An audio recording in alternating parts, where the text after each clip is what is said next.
I'm here at Great Basin Bicycles, and I'm going to show you how to set up a tubeless tire.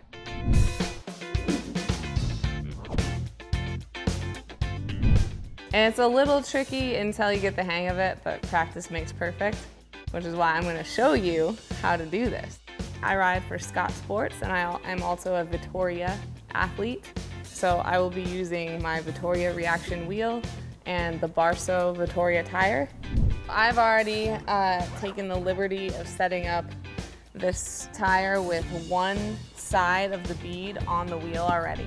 This is the key. This is the sealant that allows you to set up tubeless because it will automatically seal if you have a thorn go through your tire. And the other part that's already set up is this Presta valve. This is a tubeless specific Presta valve, which just means that instead of it being attached to a tube, it's freestanding. I'm gonna take this liquid latex, shake it up a little bit. This is a 32-ounce container of sealant, and usually you wanna have about 4 ounces of sealant that you use per tire.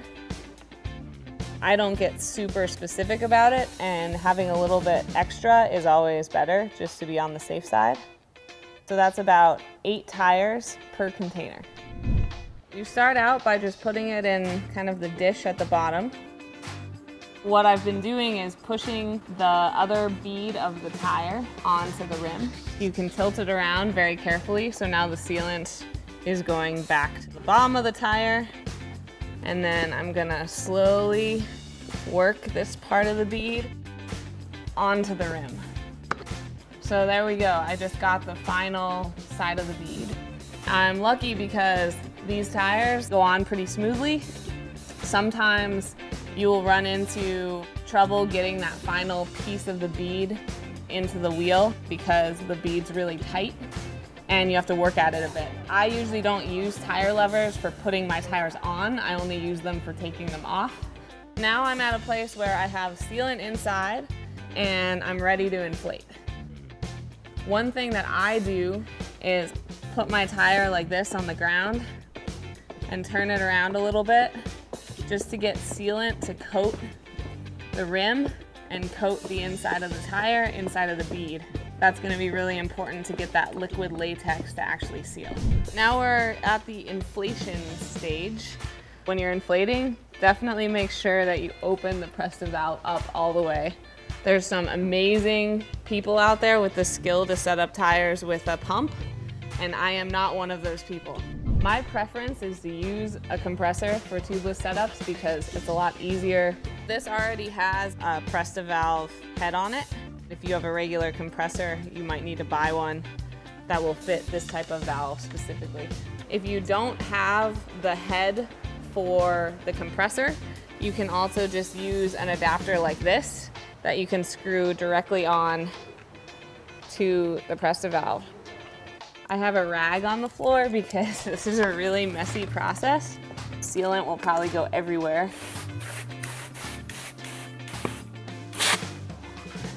That popping sound is a good sign. That means the bead is sealing.